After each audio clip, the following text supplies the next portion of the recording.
Morning. Morning. Hey Rohit, how are things in San Francisco today? Excellent. Tip top. What about at your end? Oh, struggling along. Everything's okay. Struggle brings to mind a very interesting word. There's this story that I wanted to discuss today with amongst us, which is featured in the Hindu, written in by Krishan Das Rajagopal, April 28th. And this is essentially about a story that calls out that drought is not the culprit for Tamil Nadu farmers. Basically, they didn't die committing suicide. It was due to illness and personal reasons. Now, this is a hugely contentious issue because there have been widespread farmer suicides in Tamil Nadu because of crop failure.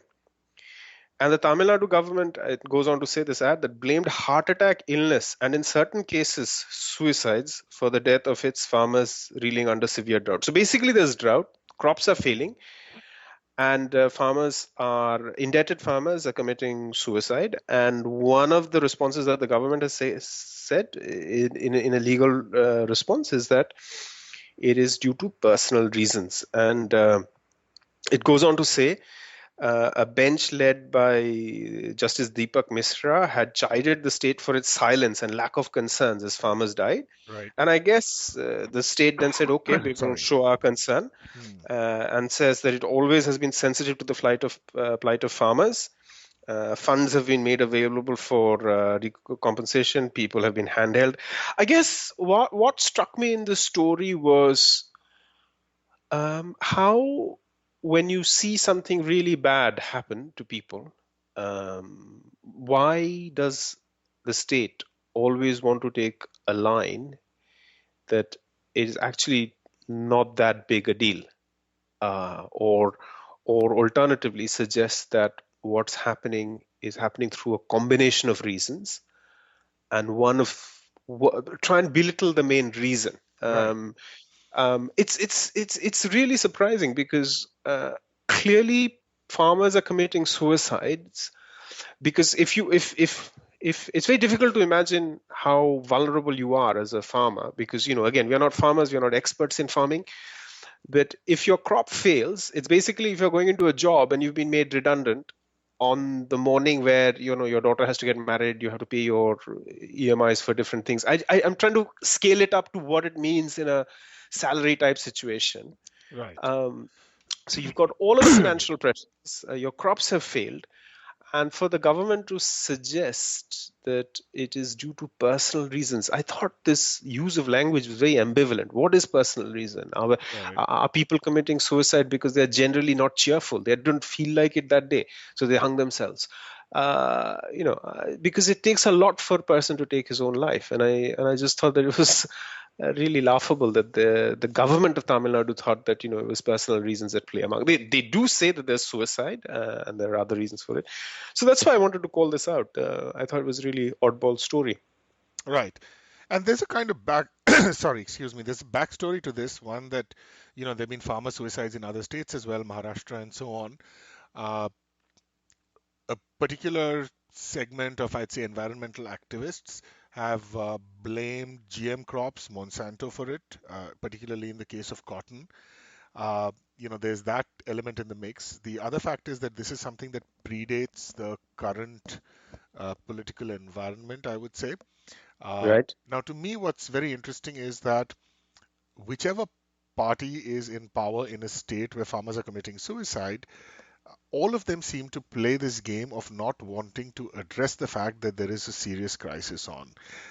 Whether it's genetically modified crops, and it well may not be, there are others who said that that's kind of a scapegoat.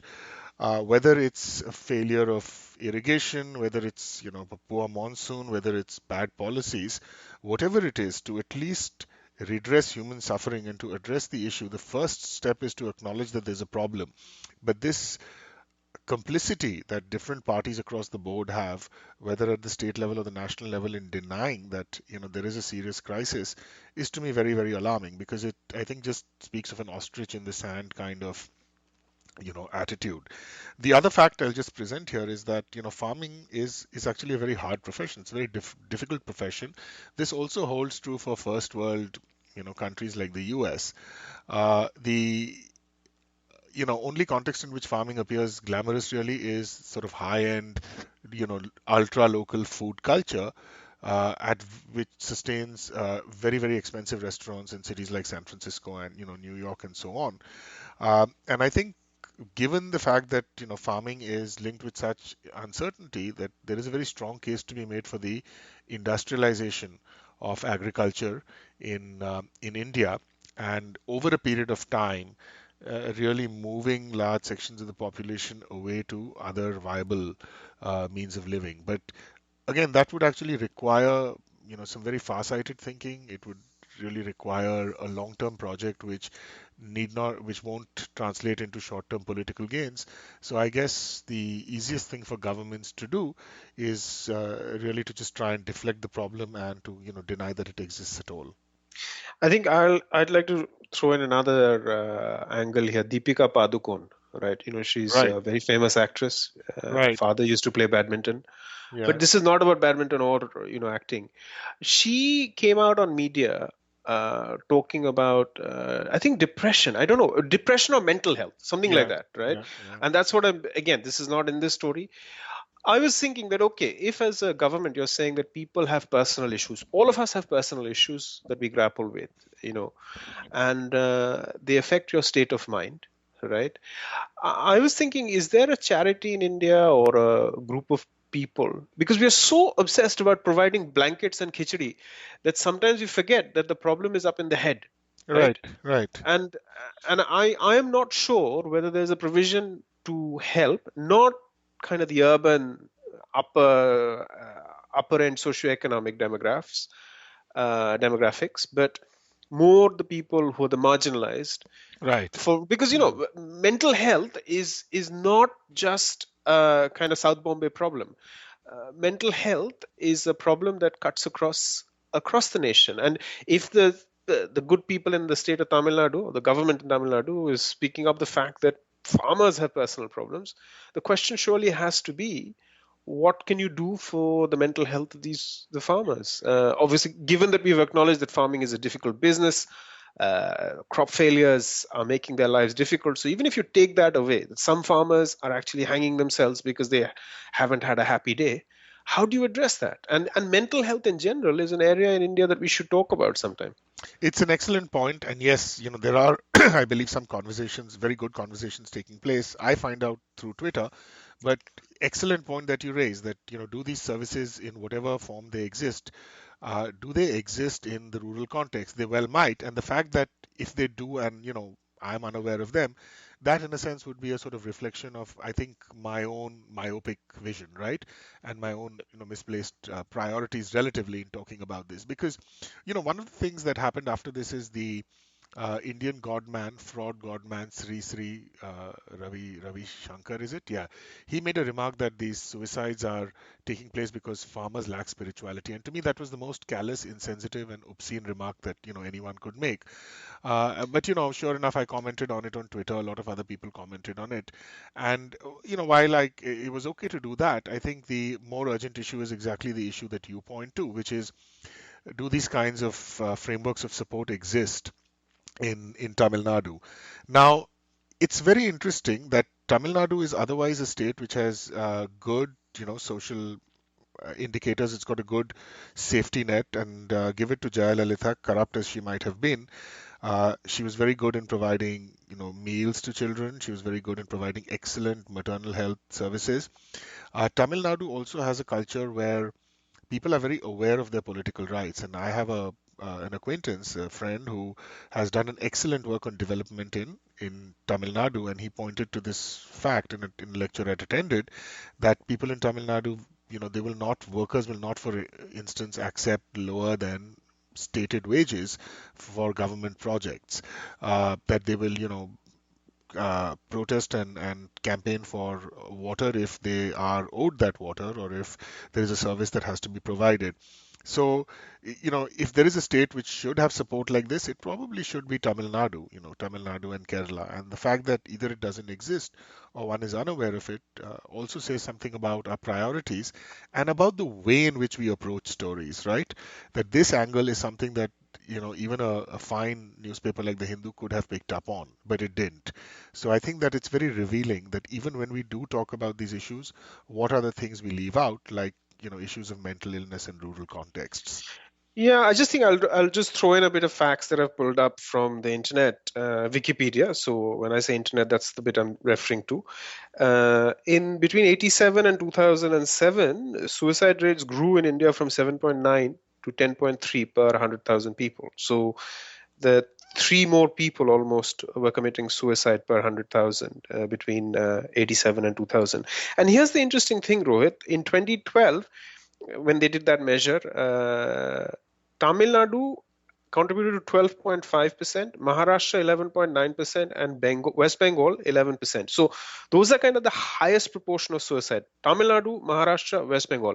We've talked about Tamil Nadu, we've talked about Maharashtra, puzzled about West Bengal. I didn't see that coming. Why people would 11%, as a proportion. It's a really interesting thing. And if I draw up the map, the happiest, when I say happy, this is again loaded, like places with like really low suicide rates is actually Bihar and Jharkhand, Jammu Kashmir, Punjab. So I guess in places where I don't know, this is a really odd bit of statistics. Is if you do suicides in India, Right. there's a map that comes up in dated 2014. But it's sometimes look, this could be an interesting topic to talk about later on. Mental health and people killing themselves and how that works out in different parts of the country. And we want to do this sensitively because this is a really difficult, tricky issue, and our Right. hearts go out to people who've lost family members through this kind of an episode. We want to reflect in our tone and tenor that this is a serious discussion, both in terms of suicides and the fact that mental health provisions in India are inadequate once you go beyond a certain urban bubble. Right. Yeah, we are a little over time, but if I may just make two observations. One is I think that this is in a slight, being a little tangential, but it, excuse me, I'm sorry. It says something about the politics of knowledge, right? These are the kinds of studies that we should be doing. These are the kinds of studies that should be conducted. But in a sense, even in very reputed institutions in India, in sociology departments or and so on, I think there's some topics, like the whole topic of communal violence, right, and intercommunal relations. While it's critical and needs to be studied, it just kind of occupies the intellectual academic space uh, to I think a disproportionately large extent. There's so many of these other important, urgent, issues that we need social scientific research on. And yes, absolutely, that one's heart goes out. There's other kinds of epidemics in India about, with regard to suicide. If suicide is broadly a problem, then there are specific, kinds of suicide also that tend to be problems that deserve attention on their own. So farmer suicides is one, but also students in high school committing Yeah. suicide because of, the worry of not doing well in exams and so on. So I think those are things on which we need much broader conversations. But I think the conversation like the second one will cause the Indian middle classes or the Indian, elites to really take a hard look at themselves and maybe find things about themselves that they don't like and are Yeah. unpleasant. And I think Correct. they don't want to do that. Correct. You're so right. Chalo, we are slightly over time, so let's wrap this up. We'll pick this issue up. Our listeners should keep writing to us at indiaexplainedpodcast@gmail.com. We've received quite a lot of good feedback. Thank you. Keep it coming, and we'll keep improving the show. Yeah, thanks. And just hang in there with the technical stuff. We are both novices. We are juggling 25, 30 different things. So if the technical side of things isn't, of the quality of someone or an organization that has, or a kind of initiative that has like a full professional setup, just bear with us. All right. Take care. Bye. Take care. Bye bye.